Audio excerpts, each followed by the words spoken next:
The Pope and Young Club wants to welcome you as we rally together to ensure our bow hunting opportunities for today and tomorrow. You've come to the podcast that believes in preserving, protecting, and promoting the passion for bow hunting. Join us as we strive to be the voice of today's bow hunter. This is the Pope and Young Podcast.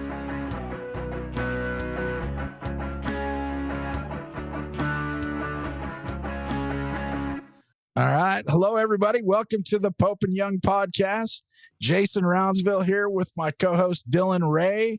And we have, we've had a lot of guests, some amazing guests on this show and quite a few world record holders.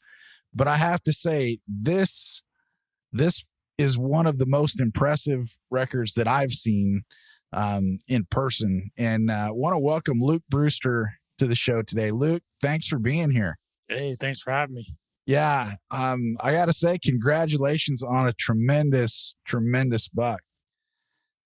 Thank you. It's unbelievable. It's still hard to wrap my head around sometimes. And what was the date that you took that buck? November 2nd. Of which year? 2018.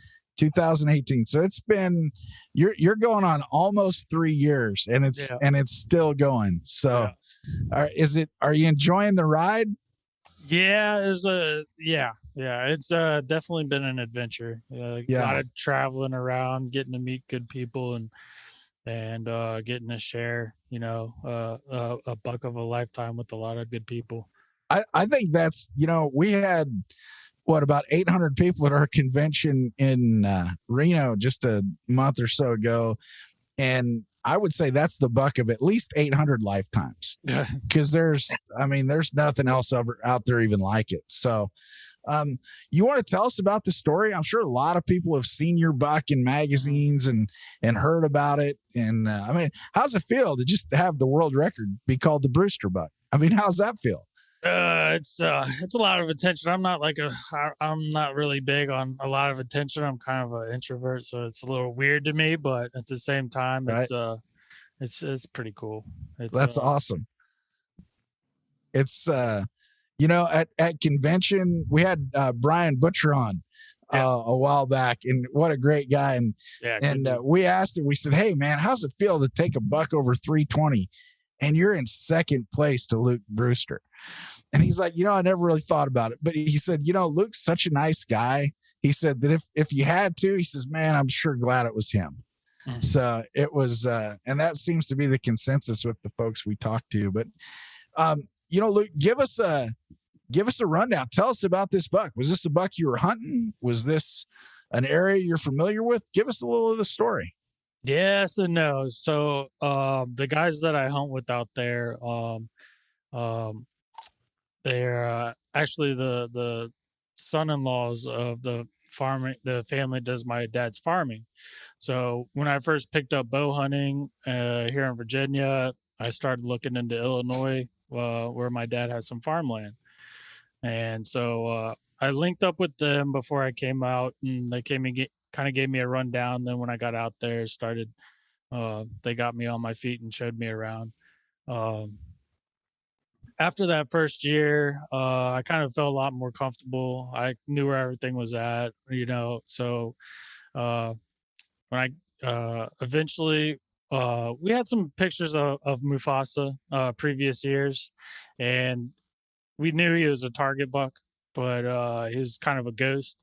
Never really showed himself to anybody, except for the previous year of when I shot him. So back in 2017, he stepped out in front of Justin and gave him a shot, but it was through a little bit of a thicket, and one of the arrow ricocheted off a branch.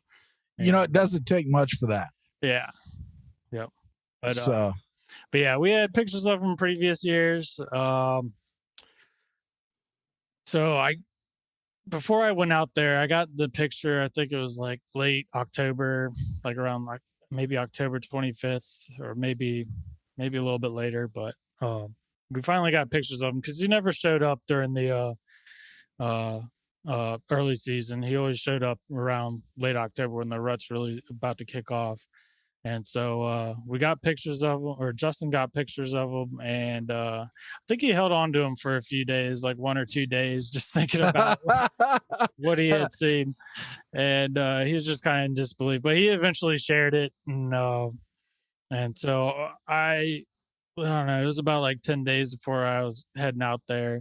And just thinking about like having the opportunity to hunt them was unreal. I mean, it's all I could talk about, think about, and kept me up at night. But at the same time, I knew that, the guy's been out there prepping and stuff. So I wasn't, I was just going to get out in the tree stand and just enjoy being out there. It would, the way I figured it is, it's nice to be able to hunt them, but I really just enjoy being out there and enjoying it. So it wasn't really, I mean, given the opportunity to shoot them, is something, but for me, it was just it would be cool if it happened, but I knew it probably wouldn't.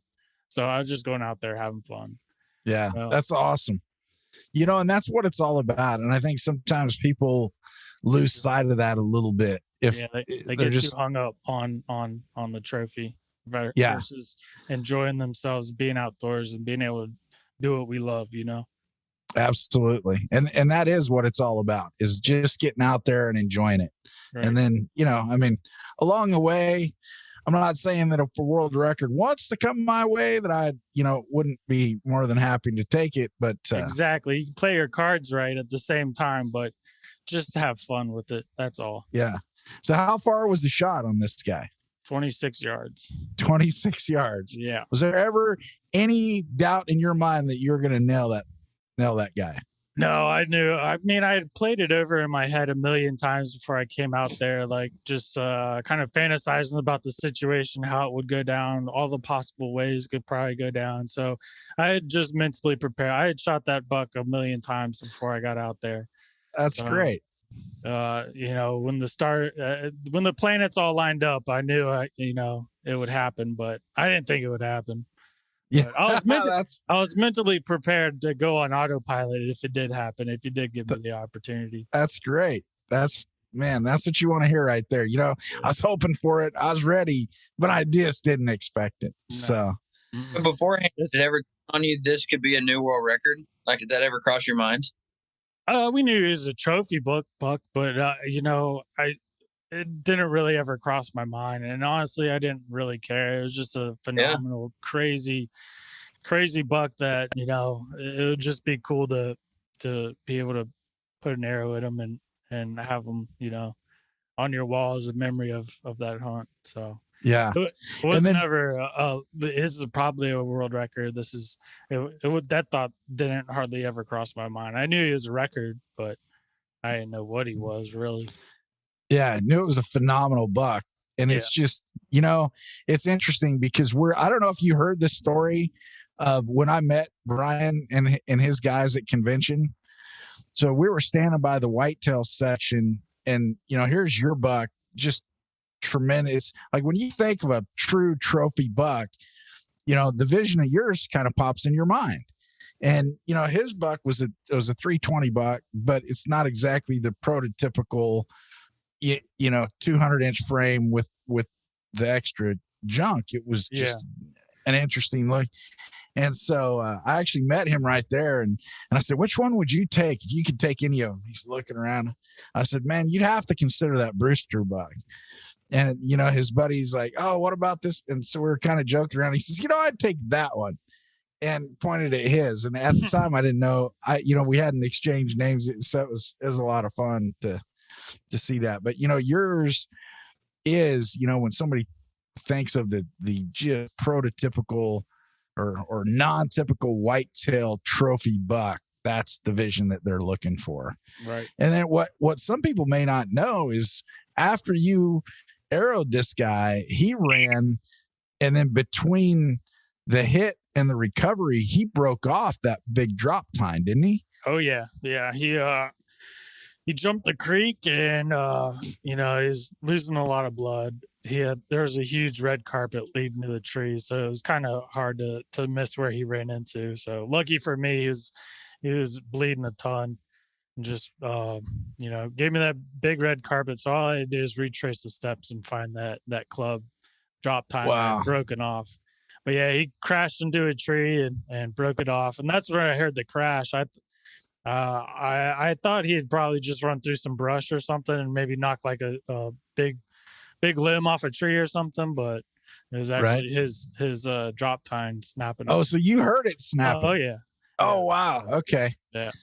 Yeah, I know, because it was I was at panel when you brought it in to have it panel scored, and that is one of those things.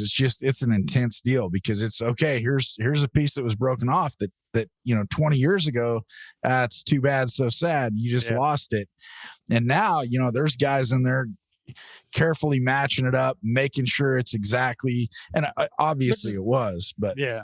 Which is good. I think it's the right thing to do, because it's not so much about the hunter; it is about the animal. Absolutely.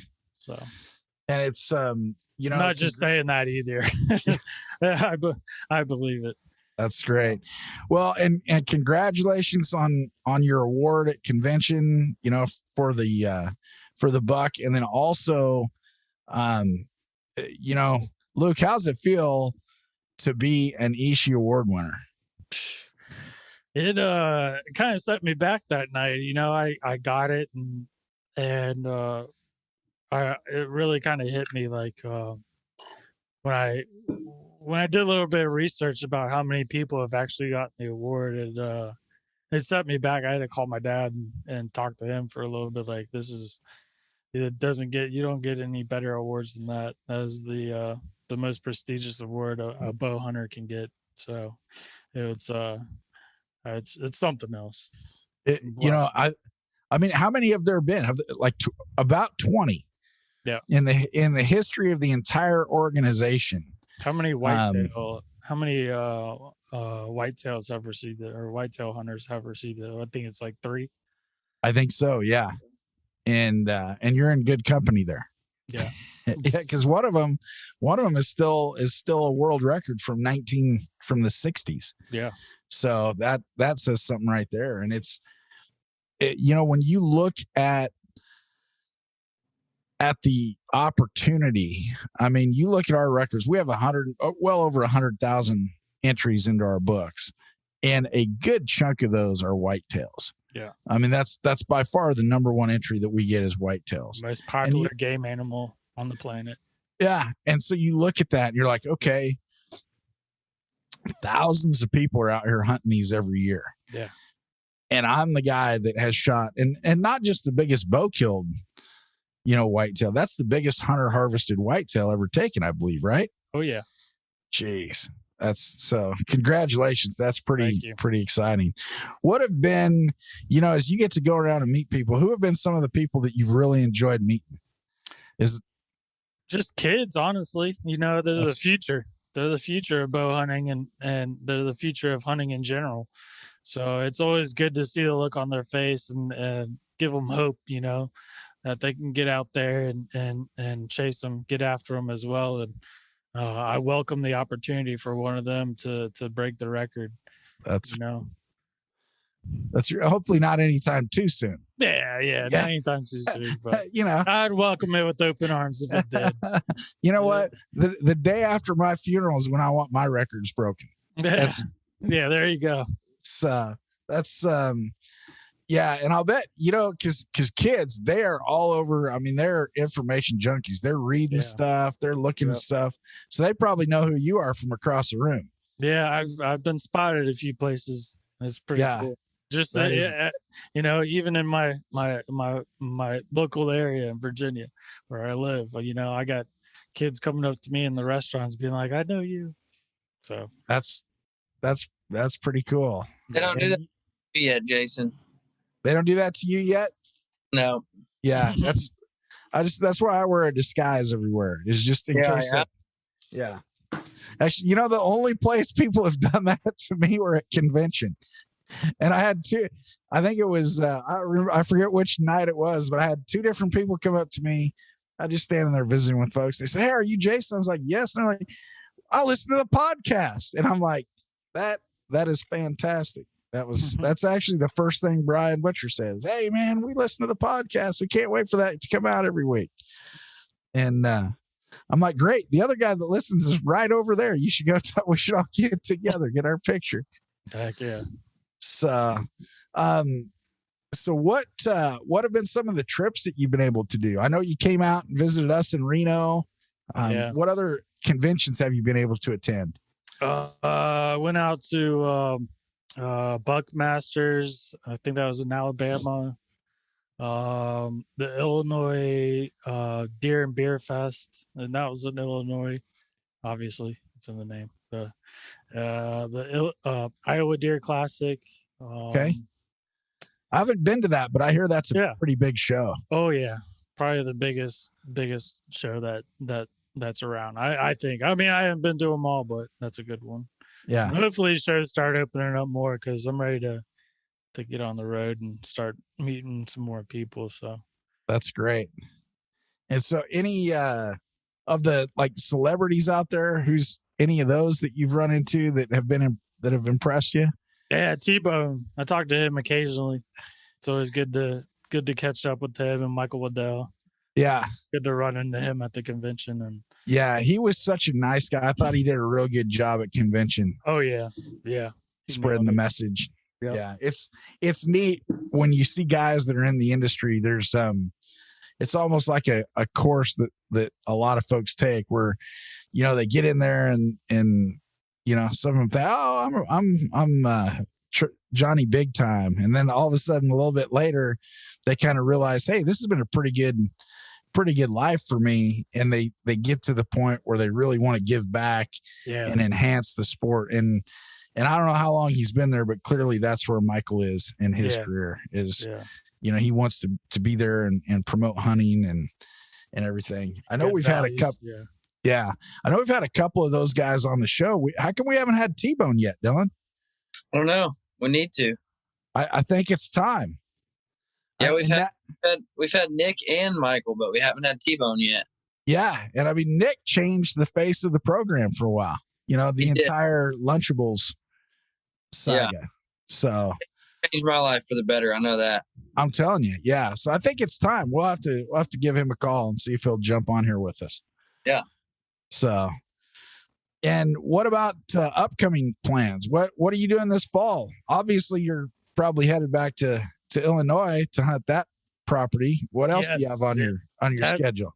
For right now, I just got Illinois on the books. It's okay. I got an 8-month-old right now, so so you're going to be around home quite a bit, and almost a 3-year-old. So I got my hands full. Yeah, so. I can't be going out. I want to go out west. I'll probably go out west next year and give Idaho a try. I got a good friend, buddy I did a deployment with. He moved out to Idaho, so I'm gonna get with him and figure out some elk or some muleys or something. You bet. I need to get out west. I need to experience out there. Yeah, it's neat. You know, I'm from Oregon, so I get that's kind of my backyard. So I'm kind of spoiled that way. Yeah. I mean, not 320 some inches of whitetail spoiled, but you know, the other side's spoiled. I actually just got to do a DIY antelope hunt in Idaho. I drew a Southwest Idaho tag and went over there and had a good time. And I got a buck. He's going to be close to book. Yeah. But, you know, I'm super proud of him just because I went to a new area, found a spot, you know, set up cameras, was watching cameras, and it's probably 8 hours from my house. It's not like I can just run up the road and check a camera. Right. But did some scouting and spent a little time up there looking around and connected with what I consider to be a pretty nice buck, especially exceeded the expectations I had for that hunt. So heck yeah. I think you'll like Idaho, and it's kind of nice coming from Idaho back into Oregon. And now we've got our new mask mandate back. And it's like walking to the store and they're like, do you have a mask? I was like, no. Well, you have to have a mask. I was like, oh, I'm sorry. I've been over in America for the last 2 weeks. Yeah, exactly. So, but no, I think you'll like Idaho. That's a pretty amazing state. If they had an ocean, I'd probably live there. Yeah. So, So Western hunting's on your list. What else is it? If you could chase one animal, what would it be? Other than whitetails, of course. Oh man, honestly, I couldn't probably pick just one. I'd like to go down the whole list, to be honest. There's not a game animal out there I wouldn't turn down. So okay. And so, what got you started bow hunting? After I got out of the Marine Corps, I was doing a lot of fishing. I grew up fishing with my dad. He was big into fly fishing, and I got back into just regular fishing with a bait caster and hanging out with buddies. And it was getting too cold to fish, so I decided I'd go out with one of my other friends that just strictly hunts.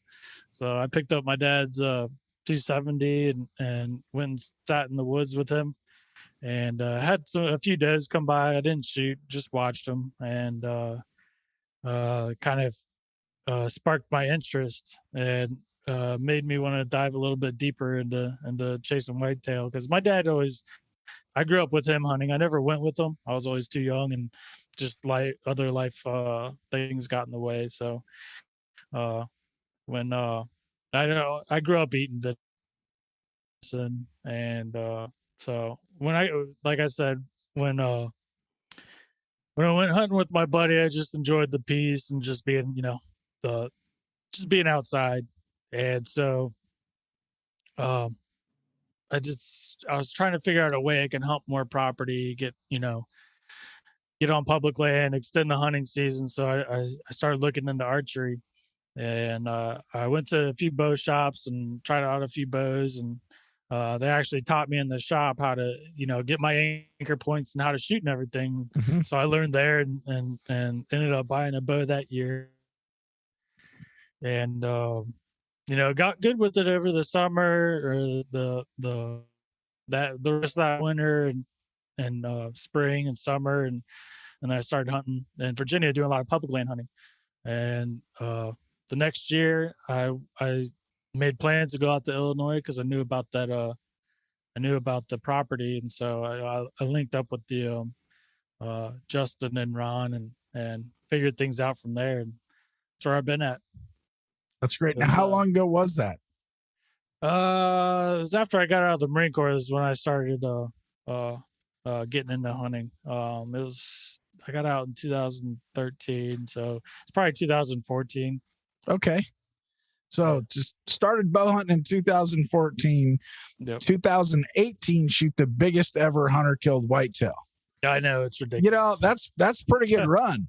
What are you gonna do now? Lottery ticket, investing, things like that. Yeah, right. I would bet that you've got a better odds at winning. Dylan, we'll have to look this up. I think you've got better odds at winning a lottery, like a Powerball, than you do of seeing that buck that Luke. I know. Just think about how many people hunt whitetails and how expansive they are, of like where they live. That's in everybody's backyard, most people's backyards, neighborhood deer, everywhere.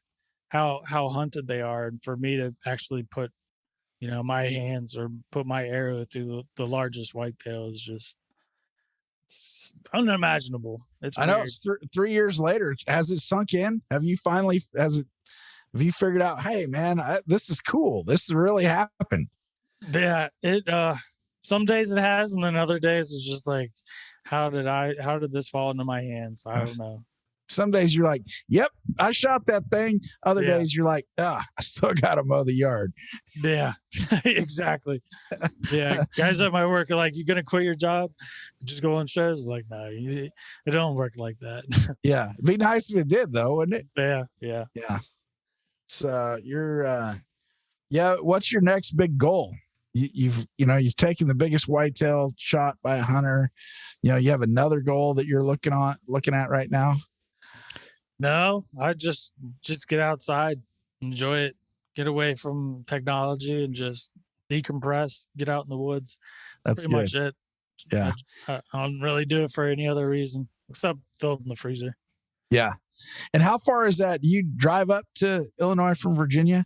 Yeah. Yeah. Okay. How far of a trip is that for you? It's about, I think it's about 11 hours. Okay. 12 So hours, that's a pretty good trek. Yeah.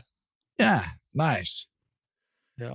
So what advice do you have for those people? You got some guy looking for something to do. It's too cold to go fishing and he's thinking about bow hunting. What advice you get? I've gotten a few people, like a few of my Marine Corps buddies, into bow hunting, and they picked it up and started getting curious about it. So it's always good to get some vets out there, because they need something to get their hands on and keep them busy. Yeah. Give them something to do. A good hobby that where they feel, I don't know, just just to be able to get out there and relax. So relax and kind of decompress a little bit. Yeah. So that's been real cool, is being able to get help buddies out and get them involved. Nice. So eventually, I want to start taking some vets out to Illinois with me to get them on there. So yeah, you need us to put a list together for you. Yeah, I mean, I got. That's what I was about to say. I got a huge list of people that want to get. Yeah, you know what?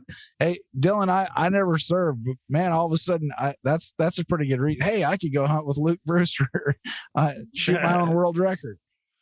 So. Hey, when Chuck Adams was on the podcast, he was like, "Well, I'm about to leave for Alaska, and my partner dropped out, and me and Jay were like, hey, we're free," and he's like, "No." Like, I'm pissed. Ended up killing 3 giant blacktails. Jeez. Like, man. Hey, he didn't say never. He just said not yet. Yeah. He did say maybe someday, but never about me, but he'll think about you. Yeah. It's that's because he knows he can outshoot me. Yeah. Yeah. So I'd rather have a maybe than a no, I think. Yeah. Yeah.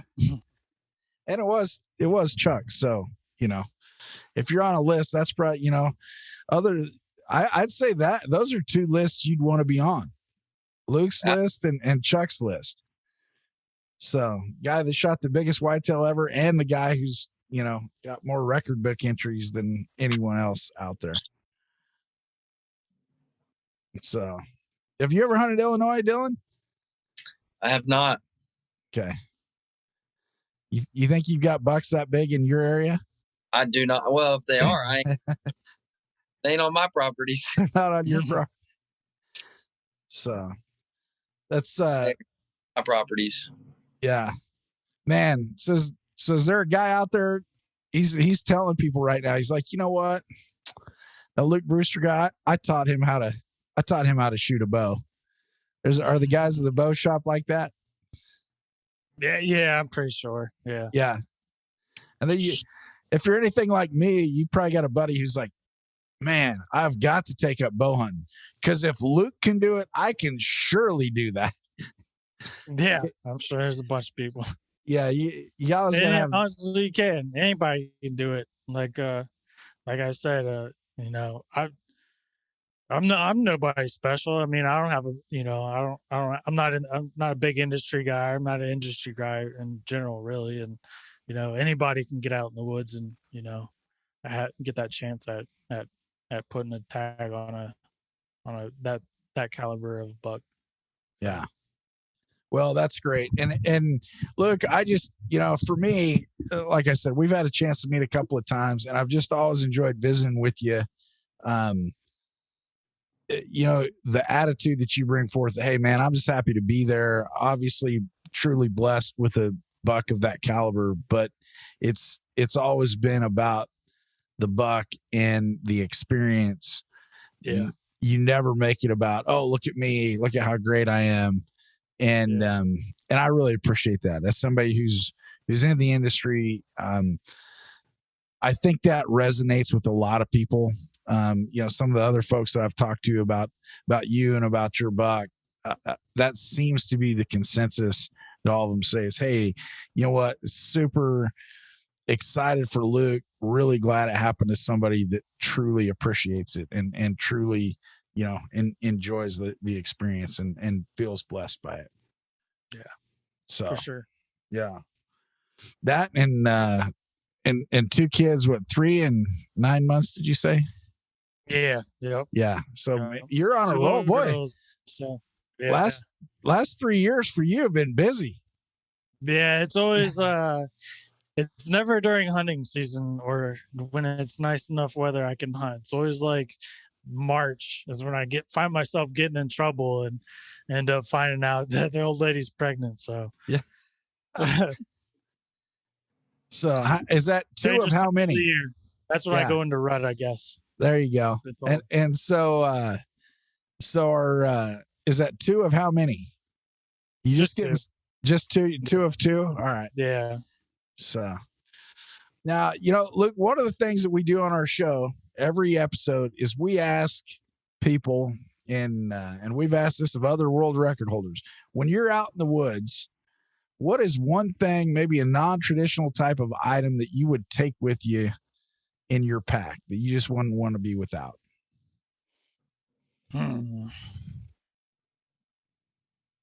Non-traditional, so like a cell phone or like yeah, obviously, arrows wouldn't be a non-traditional item, but like something that maybe not everybody would think of having with them.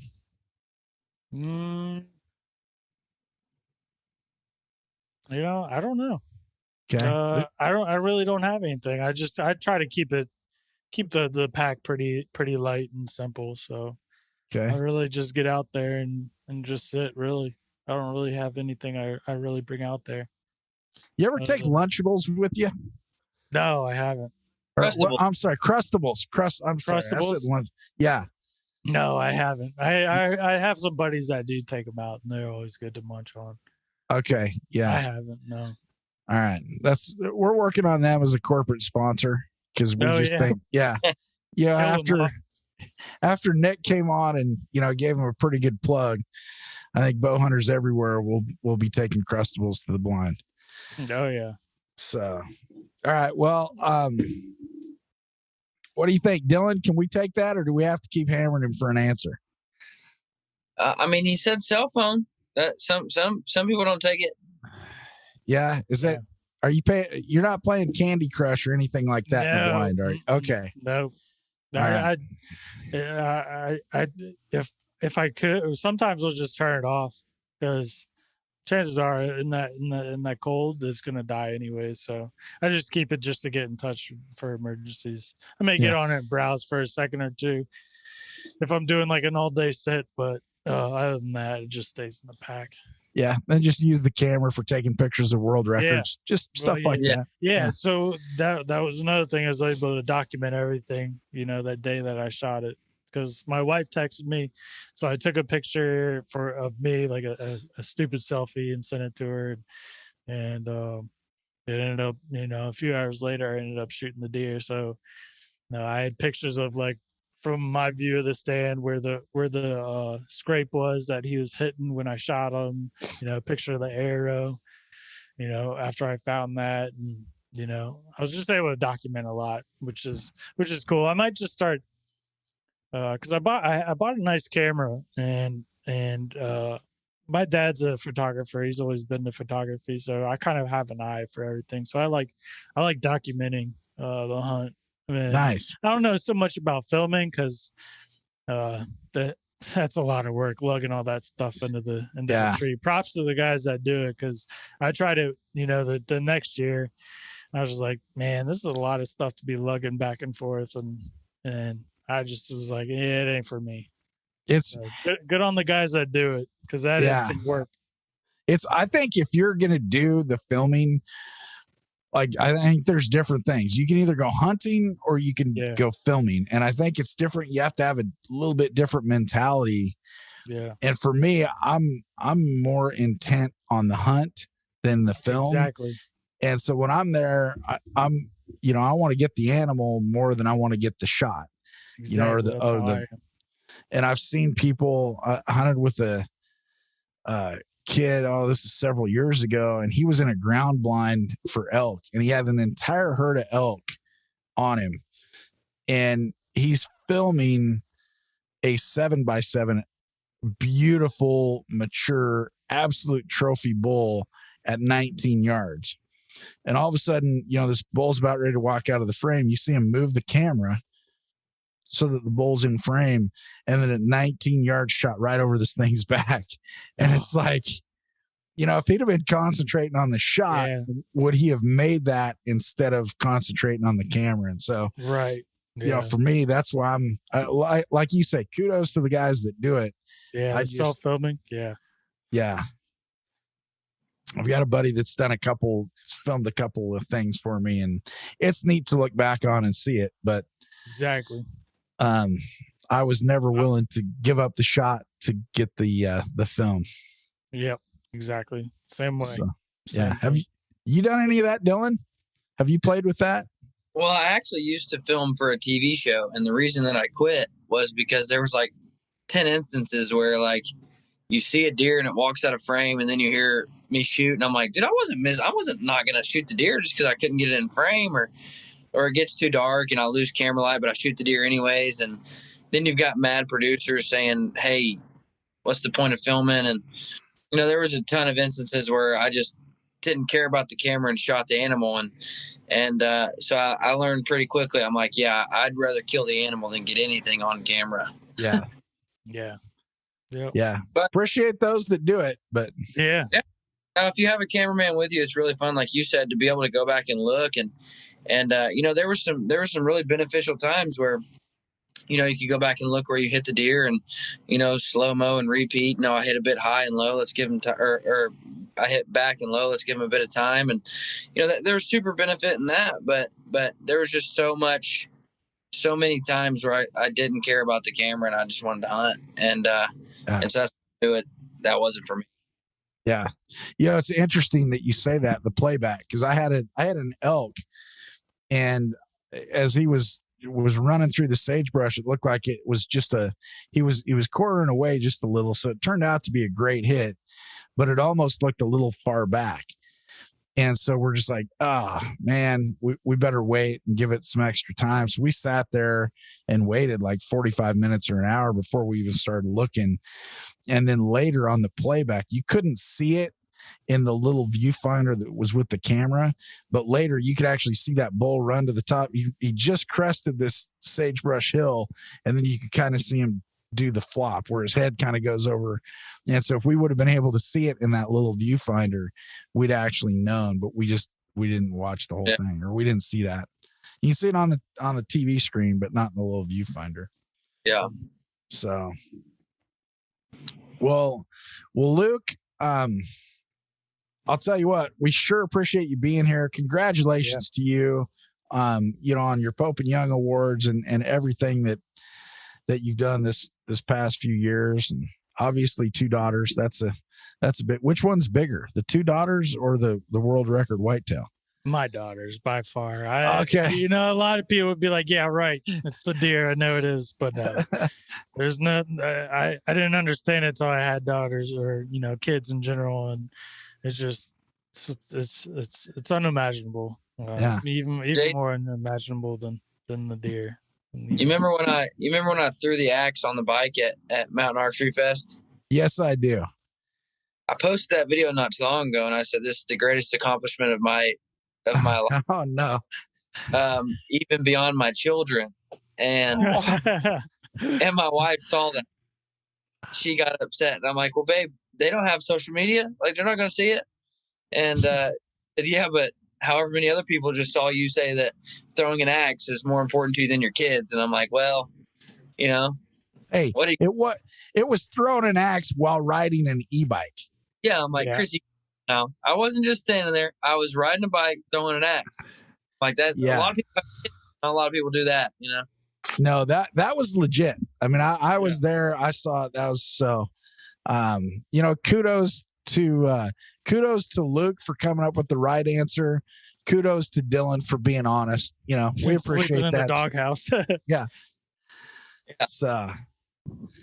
Well, that's great. Well, Luke, once again, congratulations, man. We appreciate you being here with us, spending some time and telling your story, and best of luck to you in this upcoming season. I know we're already planning for Reno in 2023. Hope to see you there again. Oh yeah, that was a great. I liked Reno. That was a good setup. That was a good convention.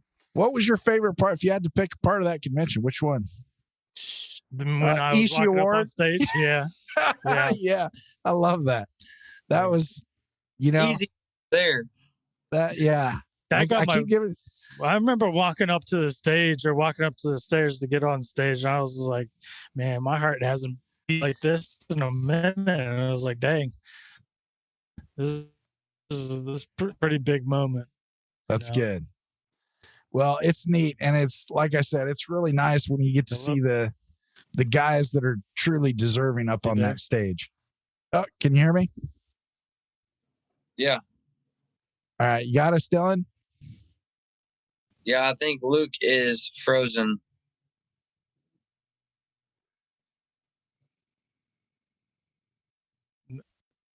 Do we got you, Luke? Yeah, can you hear me? Yeah, we got you. Sorry, I lost connection there for a little bit. Yeah, it happens. Technology sometimes fails. That's that's like where I've been hunting. I got to do a little bit of antelope hunting in Wyoming and Idaho, and even a few days of elk hunting in Oregon. And I'll tell you what, none of the places that I've been sitting in a ground blind so far have had cell service at all. So when I get a little bit jealous when I hear people talk about sitting in a tree stand scrolling a little bit. So yeah, well, it's good to put the social media down sometimes and just unplug. Yeah, that's what I look forward to doing.